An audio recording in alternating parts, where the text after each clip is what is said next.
اعوذ باللہ من الشیطان الرجیم بسم اللہ الرحمن الرحیم رب اشرح لی صدری ویسر لی امری واحلل عقدۃ من لسانی یفقہوا قولی رب یسر ولا تعسر وتمم بالخیر آمین یا رب العالمین۔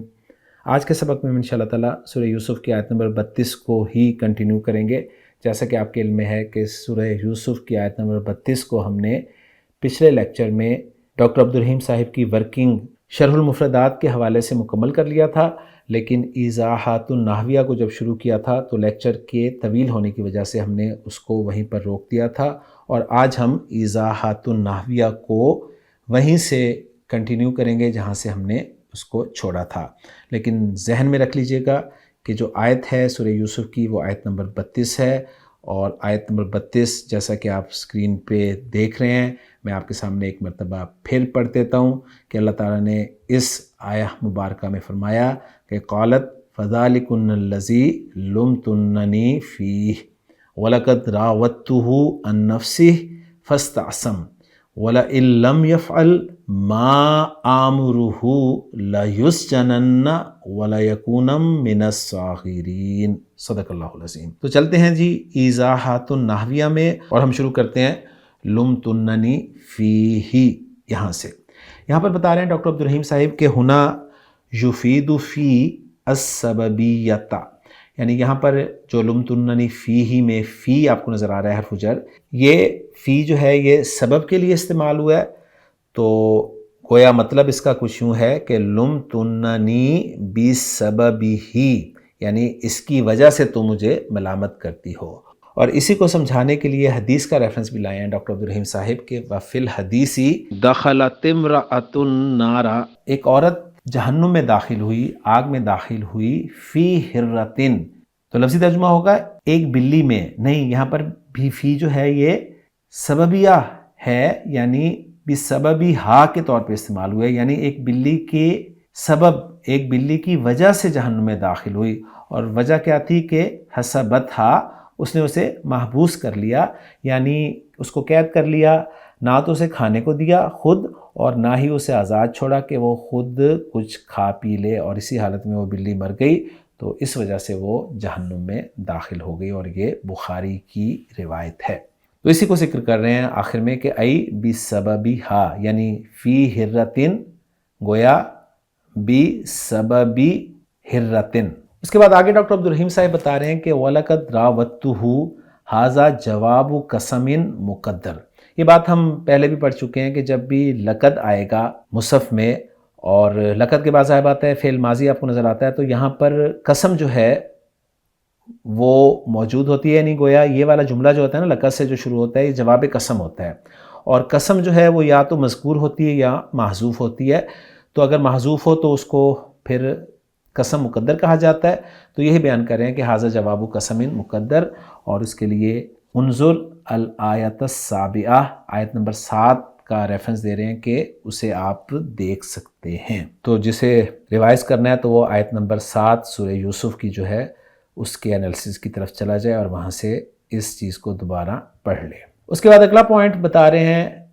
ایضاحات النحویہ میں کہ وَلَئِن لَّمْ يَفْعَلْ، اس کے حوالے سے کہ ھذا اجتماع القسم والشرط، یہ پھر وہی اسلوب آ گیا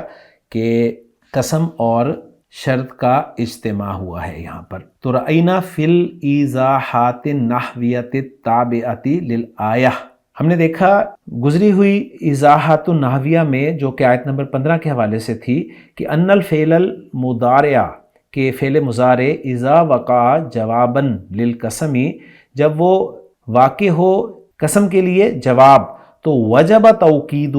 باللام، تو واجب ہے اس کی تاکید لام کے ساتھ، وبنون توکیدی بشروط، اور نون تاکید کے ساتھ، یعنی جب بھی فعل مضارع جواب قسم واقع ہو تو اس کی تاکید جو ہے وہ واجب ہوتی ہے لام تاکید اور نون تاکید کے ساتھ۔ وَرَأَيْنَا فِي الْإِيضَاحَاتِ التَّابِعَةِ، اور پھر ہم نے گزری ہوئی ایضاحات میں یہ بھی دیکھا جو کہ آیت نمبر 14 کے لیے تھی، کہ انہو اذا اجتمع القسم والشرط، کہ جب قسم اور شرط کا اجماع ہو جائے، یعنی وہ جمع ہو جائیں، فالجواب للمتقدمی منہما، تو جواب جو ہے وہ متقدم کے لیے ہوتا ہے ان دونوں میں سے، یعنی جو مقدم ہوتا ہے نا اس کے لیے جواب ہوتا ہے، یہ ذہن میں رکھیے گا۔ وَيُحْذَفُ جواب الآخر، اور دوسرے کا جواب جو ہے وہ حذف کر دیا جاتا ہے۔ یہ باتیں ساری الحمدللہ ہم سیکھ چکے ہیں، پڑھ چکے ہیں، یعنی مختصراً میں آپ کے سامنے خلاصہ بیان کر دوں کہ جب بھی قسم اور شرط اکٹھے ہو جائیں تو جس طرح ہم جانتے ہیں کہ قسم کا بھی ایک جواب ہوتا ہے اور شرط کا بھی ایک جواب ہوتا ہے، تو اب جواب کس کا آئے گا؟ جواب اس کا آئے گا جو پہلے آئے گا، یعنی اگر شرط پہلے آ رہا ہے تو جواب بھی شرط کا آئے گا، اور اگر قسم پہلے آ رہی ہے تو جواب بھی قسم کا آئے گا۔ تو یہاں پر آپ دیکھیں قسم پہلے آ رہی ہے تو جو جواب ہوگا نا آگے وہ قسم کے لیے جواب ہوگا، شرط کے لیے جواب نہیں ہوگا۔ اس کو سمجھ لیں اس آیت کے حوالے سے کہ الشرط والقسم فی ہذہ الآیہ کما یاتی، اس آیت میں شرط اور قسم کس طرح ہیں؟ شرط جو آئی ہے وہ ہے کہ ان لم یفعل ما آمرہ یسجن، یعنی شرط والا جملہ بن رہا ہے، ان سے حرف شرط سے جملہ شروع ہو رہا ہے کہ ان لم یفعل ما آمرہ یسجن، تو جواب الشرط جو ہے وہ یسجن آپ دیکھ رہے ہیں، اور قسم جو ہے وہ کچھ یوں بن سکتی ہے کہ واللہ لا یسجنن، اس لیے کہ جواب قسم اگر فعل مضارع آئے تو اس کی تاکید واجب ہوتی ہے لام کے ساتھ اور نون تاکید کے ساتھ، تو اس کا استعمال آپ دیکھ رہے ہیں۔ اور اس آیت میں وفی الآیہ وَلَئِن لَّمْ يَفْعَلْ مَا آمُرُهُ لَيُسْجَنَنَّ، تو تقدم القسم علی الشرط، قسم جو ہے وہ شرط پر مقدم ہو گئی ہے، فَأُثْبِتَ جَوَابُهُ، تو اس کا جواب جو ہے وہ لایا گیا ہے، وَيَدُلُّ عَلَى الْقَسَمِ اللَّامُ الْمُوَطِّئَةُ الدَّاخِلَةُ عَلَى ان الشرطیتی لئن، اور قسم پر کیا چیز دلالت کر رہی ہے؟ اللام الموطئۃ الداخلۃ علی ان الشرطیتی، یعنی ان شرطیہ پہ جو لام داخل ہوا ہے نا یہ دلالت کر رہا ہے کہ یہاں پر قسم جو ہے وہ محذوف ہے۔ تو یہ لئن جو ہے نا ان حرف شرط پہ جو لام داخل ہے اللام الموطئۃ ہے، اور یہ دلالت کر رہا ہے کہ یہاں پر قسم جو ہے وہ محذوف ہے۔ مزید کچھ بتا رہے ہیں کہ ہا کا مثالاً آخر، یہاں پر ایک اور مثال لے لیں آپ کہ ان لم تسافر اسافر، ایک جملہ شرطیہ بیان کر دیا کہ ان لم تسافر، اگر تم نے سفر نہ کیا، اسافر تو میں سفر کروں گا، اور پھر اس کو قسم کے ساتھ ذکر کر رہے ہیں کہ ان لم تسافر لاسافرن، یعنی ان سے پہلے لام لگ گیا، اور یہ لام جو ہے یہ اللام الموطئۃ کہلائے گا جو کہ قسم کے لیے ہوتا ہے، اور قسم محذوف ہے یہاں پر، اور وہ جو جواب ہے نا اب وہ قسم کے لیے ہوگا کیونکہ قسم حرف شرط پر مقدم ہے۔ میں امید کرتا ہوں کہ ساری باتیں آپ کو سمجھ میں آ گئی ہوں گی۔ اگلا پوائنٹ بتا رہے ہیں ولا یکونن کے حوالے سے کہ النون فی یکونن نون التوکید الخفیفۃ، یعنی یہ جو نون آپ دیکھ رہے ہیں یہ نون تاکید یعنی نون خفیفہ ہے، اور کتبت کت تنوینی، اس کو تنوین کی طرح لکھا گیا ہے، کیوں؟ لِأَنَّهَا تَنْقَلِبُ أَلِفًا فِي الْوَقْفِ، اس لیے کہ یہ بدل جاتا ہے الف میں وقف کی صورت میں کتنوین نصبی، نصب کی تنوین کی طرح، وَكُتِبَتْ هَكَذَا فِي قَوْلِهِ تعالیٰ، اور اسی طرح اللہ تعالیٰ کے اس قول میں بھی لکھا گیا ہے کہ سورہ علق کی آیت نمبر 15 کہ کلا لئن لم ینتہی لنصفعا بالناصیہ، تو یہاں پر آپ دیکھیں جو لنصفعا ہے نا یہ دوسری ایگزامپل ہے نون خفیفہ کی قرآن مجید میں، تو یہ دو لفظ ہیں قرآن مجید میں جو کہ نون خفیفہ کے ساتھ استعمال ہوئے ہیں فعل مضارع کے سیکھے، اور لکھے تنوین کے ساتھ گئے ہیں، لہٰذا کسی کا ذہن بھی نہیں جاتا۔ تو میں نے جو آپ کے سامنے پچھلے لیکچر میں بات کی تھی وہ دونوں ایگزامپلز آپ کے سامنے الحمدللہ آ چکی ہیں۔ آگے چلتے ہیں، بتا رہے ہیں کہ ما آمرہ، یہاں پر ہنا العائد محذوف، ضمیر عائد جو ہے وہ محذوف ہے، و تقدیر، اور تقدیر کلام کچھ یوں ہے کہ ما آمرہ بہ، کہ جس چیز کا میں حکم دیتی ہوں اسے، اور اس فعل کو ہم نے تفصیل سے پڑھ لیا تھا کہ امر یامر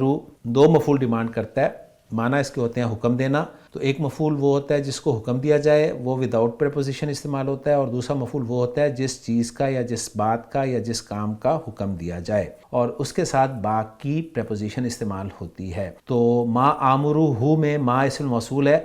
تو صلۃ الموصول میں ضمیر عائد کا ہونا ضروری ہے. تو ضمیر عائد جو ہے نا وہ محذوف ہے. یہاں پر آمرو کے ساتھ جو ضمیر لگی ہوئی ہے یہ ضمیر عائد نہیں ہے، کیونکہ یہ تو پہلے مفعول کے لیے استعمال ہوئی ہے، اور ما جو ہے معنی دے رہا ہے اس چیز کا جس کا حکم دیا جا رہا ہے، اور وہ پھر بھی کی صورت میں ہم محذوف مانیں گے.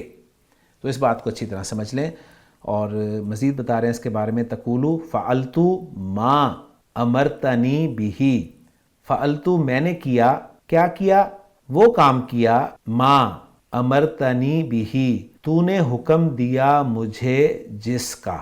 تو امرتا فعل و فاعل، تو نے حکم دیا، کسے حکم دیا؟ مجھے حکم دیا. تو وہ نی کی صورت میں انہوں نے وقایا کے ساتھ آ گیا، اور جس چیز کا حکم دیا وہ بھی کی صورت میں استعمال ہوا، اور وہ بھی میں جو ہا کی ضمیر ہے وہ ما کی طرف لوٹ رہی ہے. یہ ذہن میں اچھی طرح رکھیے گا. تو یہ بات بڑی ٹیکنیکل سی ہے، لیکن میں امید کرتا ہوں کہ آپ کو سمجھ میں آ گئی ہوگی. اب آخری پوائنٹ جو ایضاحات النحویہ کا ہے وہ ہے من الصاغرین. اس کے بارے میں بتا رہے ہیں کہ یہ شبہ الجملتی فی محل نصب خبر یکونو. یہ شبہ جملہ ہے، جار مجرور کا مجموعہ، اور یہ یکونو کی خبر کے طور پہ استعمال ہو رہا ہے، لہٰذا محلاً منصوب قرار دیا جائے گا. تو الحمدللہ جی ڈاکٹر عبدالرحیم صاحب کی بہت زبردست ورکنگ جو کہ شرح المفردات اور ایضاحات النحویہ پر مشتمل تھی، وہ الحمدللہ ہم نے پڑھ لی، اس سے ہم نے فائدہ اٹھا لیا. اب ہم چلتے ہیں آیت نمبر 32 کے جملوں کے اعراب کی طرف. تو آیت کا جو پہلا حصہ ہے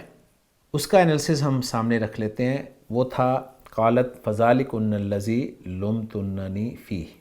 اس میں قالت فعل و فاعل ہے، ہیا ضمیر مرفوع متصل اس کا فاعل ہے، اور فعل فاعل آ گیا. اب جو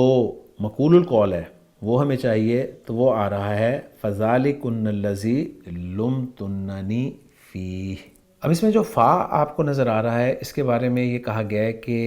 یہ فا جو ہے یہ رابطے کے لیے ہے،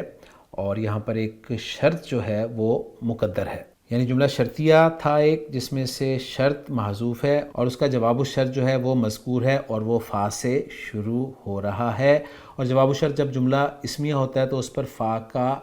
داخل ہونا واجب ہوتا ہے. یعنی وہ جو شرط والا جملہ تھا نا وہ کچھ یوں تھا کہ ان کنتن قد لمتننی فذالکن الذی لمتننی فیہ. یہ میں محمود صافی صاحب کی ورکنگ سے ہی آپ کے سامنے ذکر کر رہا ہوں کہ انہوں نے جس جملے کو شرط مقدر مانا ہے وہ میں نے آپ کے سامنے بیان کر دیا ہے. تو یہ فا جو ہے یہ رابطے کے لیے جو کہ جواب پر آئی ہے. شرط محذوف میں نے بتا دی ہے، اور اب میں جواب الشرط کو آپ کے سامنے انالائز کر رہا ہوں. اس میں ذالکن مبتدا ہے، اس کا انالیسس ڈاکٹر عبدالرحیم صاحب نے ہمیں بتا دیا تھا. الذی اسم الموصول یہ خبر بن رہا ہے، لیکن خالی اسم الموصول خبر نہیں بنتا. لمتننی فیہ جو ہے یہ صلۃ الموصول بن رہا ہے اسم الموصول کے لیے، جس میں لمتنہ فعل با فاعل ہے، تنہ ضمیر مرفوع متصل اس کا فاعل ہے، اور یائے متکلم جو ہے یہ ضمیر منصوب متصل مفعول بھی ہے، اور فی ہی جو ہے یہ جار مجرور کا مجموعہ ہے جو کہ لمتنہ فعل کے متعلق ہے. اور پھر لمتنہ فعل اپنے فاعل اپنے مفعول بھی اور اپنے متعلق سے مل کر جملہ فعلیہ خبریہ ہو کر صلۃ الموصول بنا اسم الموصول الذی کے لیے، اور الذی اسم الموصول اپنے صلۃ الموصول سے مل کر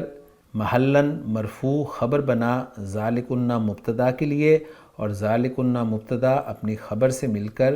جملہ اسمیہ ہو کر جواب و شرط بنا ایک محذوف شرط کے لیے، اور وہ محذوف شرط اپنے جواب شرط سے مل کر جملہ شرطیہ ہو کر محلاً منصوب مقول القول مفعول بھی بنا قالت فعل کے لیے، اور قالت فعل اپنے فاعل اور مفعول بھی سے مل کر جملہ فعلیہ ہو گیا. تو الحمدللہ اس طرح اس پہلے حصے کا انالیسس مکمل ہو گیا. اب جو دوسرا حصہ ہے اس کا پہلا حصہ اس پہ بات کرتے ہیں، وہ ہے وَلَقَدْ رَاوَدتُّهُ عَن نَفْسِهِ. اس میں واو کو استنافیہ مانا گیا ہے. لام جو ہے یہ لام القسم قرار دیا گیا ہے ایک قسم مقدر کے لیے، قد جو ہے حرف تحقیق قرار دیا گیا ہے، اور راوتو فعل بفاعل ہے جس میں تا ضمیر مرفوع متصل اس کا فاعل ہے، اور ہا جو ہے وہ ضمیر منصوب متصل یہ مفعول بہ ہے، اور ان نفسی ہی جار مجرور کا مجموعہ ہے جس میں ان حرف جر ہے اور مجرور جو ہے وہ نفسی ہی ہے جس میں نفس مضاف ہے اور ہا ضمیر جو ہے مجرور متصل وہ مضاف الیہ ہے، اور پھر یہ پورا جار مجرور جو ہے یہ راوتو فعل کے متعلق ہو رہا ہے۔ اور پھر یہ جو جملہ بنا ہے جو کہ لقد راوتہ عن نفسہ کی صورت میں ہم نے انالائز کیا ہے، یعنی جملہ فعلیہ، فعل اپنے فاعل اپنے مفعول بھی اور اپنے متعلق سے مل کر جملہ فعلیہ ہو کر یہ جواب و قسم بن رہا ہے ایک قسم مقدر کے لیے، اور پھر قسم مقدر جو ہے اپنے جواب قسم سے مل کر آپ کے سامنے آ رہا ہے۔ دوسرا حصہ جو ہے وہ ہے فاستعصما، اس میں فا کو جو ہے وہ عاطفہ مانا گیا ہے، اور استعصما جملہ فعلیہ، فعل اپنے فاعل سے مل کر بنا دیا گیا اور اس جملہ فعلیہ کا عطف جو ہے وہ جواب قسم پر کر دیا گیا، تو گویا دوسرا حصہ بھی مکمل ہو جاتا ہے۔ اس کے بعد جو تیسرا حصہ ہے اس میں واو کو پھر استنافیہ مانا گیا ہے، لام جو ہے یہ الموطئۃ للقسم ہے، ان حرف شرط ہے، اور لم جو ہے یہ حرف جازم ہے، حرف نفی فعل مضارع سے پہلے آتا ہے، فعل مضارع کو مجزوم کرتا ہے۔ یفعل فعل بفاعل ہے، ہوا ضمیر مرفوع متصل اس کا فاعل ہے، اور مفعول بھی چاہیے تو وہ ما اسم موصول کے طور پر استعمال ہوا ہے، لہٰذا محلاً منصوب قرار دیا جائے گا اسم موصول کو، لیکن اسم موصول اکیلا کبھی نہیں آتا، اس کے ساتھ صلۃ الموصول ضرور ہوتا ہے، تو جو صلۃ الموصول آ رہا ہے وہ ہے آمرہ، اور اس پہ ہم بات کر چکے ہیں کہ بھی جو ہے وہ محذوف ہے اور اس میں جو ہا کی ضمیر ہے وہ آیت کا کام دے رہی ہے۔ صلۃ الموصول کو انالائز کریں تو آمرو فعل بفاعل ہے، انا ضمیر مرفوع متصل اس کا فاعل ہے، اور ہا جو ضمیر لگی ہوئی ہے منصوب متصل یہ مفعول بھی ہے، تو آمرہ فعل اپنے فاعل اپنے مفعول بھی سے مل کے جملہ فعلیہ ہو کر صلۃ الموصول بنا ما اسم الموصول کے لیے، اور ما اسم الموصول اپنے صلۃ الموصول سے مل کر محلاً منصوب مفعول بھی ہوا یفعل فعل کے لیے، اور یفعل فعل اپنے فاعل اور اپنے مفعول بھی سے مل کر جملہ فعلیہ ہو کر شرط بنا جس کا جواب الشرط جو ہے وہ محذوف ہے، اس لیے کہ یہاں پر قسم اور شرط کا اجتماع ہوا ہے اور پہلے قسم کا حرف آیا ہے۔ اب جو جواب آ رہا ہے وہ جواب قسم ہے نہ کہ جواب شرط، اور وہ ہے لا یسجنن۔ اس کو انالائز کریں گے تو اس میں لام جو ہے لام قسم ہے، یسجنن یہ فعل مضارع کا صیغہ ہے، مضارع مجہول، ہوا ضمیر مرفوع متصل اس کا نائب فاعل ہے،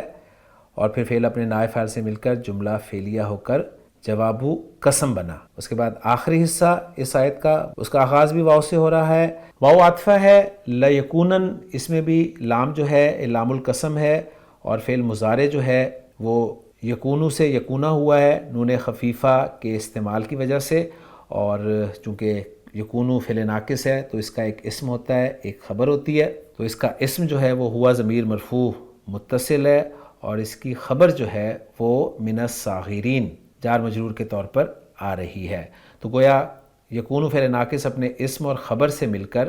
جملہ فعلیہ ہو کر عطف ہو جائے گا پچھلے جملے پر۔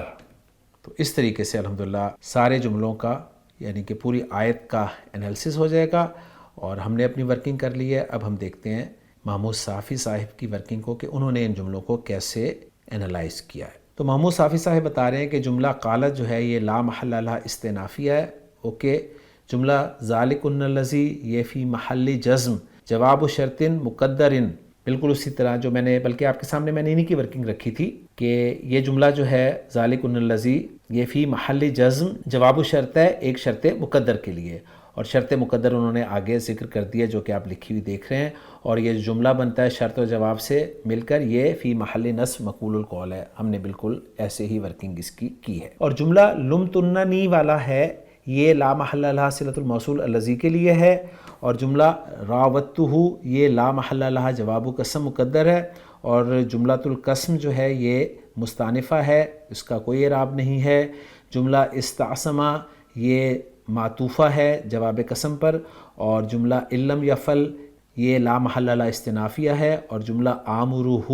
یہ لا محل لا صلۃ الموصول ما کے لیے ہے اور عائد محذوف ہے، ہم نے بھی بالکل ایسے کیا. اور جملہ یسجنن یہ لا محل لہا جواب القسم ہے، و جواب الشرط محذوف ہے، دل علیہ جواب القسم جو کہ جواب قسم پر دلالت کر رہا ہے. اور یکونم من الساخرین جو ہے یہ لا محل لہا معطوفہ علی جواب القسم ہے. تو الحمدللہ ساری باتیں جو ہم نے کی تھیں وہ محمود صافی صاحب کی طرف سے ہمیں الحمدللہ کنفرم ہو گئی ہیں، اور یوں انالیسس جو ہے اس آیت کا مکمل ہو جاتا ہے. اب آخری چیز رہ گئی ہے اس آیت کے حوالے سے، وہ اس آیت کا ترجمہ ہے. تو ترجمہ میں آپ کے سامنے عبدالسلام صاحب کا رکھتا ہوں اس آیت کے حوالے سے، اور وہ کچھ یوں ہے کہ قالت اس عورت نے کہا فَذَلِكُنَّ الَّذِي لُمْتُنَّنِي فِيهِ تو وہ یہی ہے جس کے بارے میں تم نے مجھے ملامت کی تھی. وَلَقَدْ رَاوَدتُّهُ عَن نَفْسِهِ اور بلا شبہ یقیناً